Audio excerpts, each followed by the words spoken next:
好來，台中一個70歲老鄉親，10年前因為攝護腺肥大，無法度放藥，去做鐳射口除的手術。當時化驗是良性，想袂到10年後，佫因為放藥放袂出來，去互醫生看，煞變做攝護腺癌。加在這個癌細胞包也未斷開。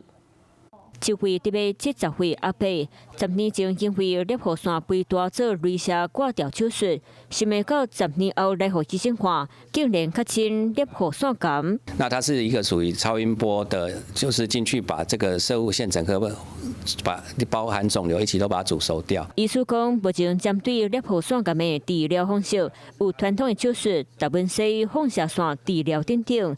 考慮患者的需求，用海參島超音波的消融手術，男性患者就較袂閃尿。最新衛福部的統計，那攝護腺癌已經位居國人第5大的那個癌症的死亡的排名了。醫生嘛講，台灣50歲以上的男性超有半數面對攝護腺肥大困擾，呼籲50歲以上的男性，當年愛定期去泌尿科做檢查。Hello， 我是蔣新梅。想要搶先掌握最及時的新聞資訊嗎？趕快訂閱、按讚、開啟小鈴鐺，鎖定華視新聞 YouTube 頻道。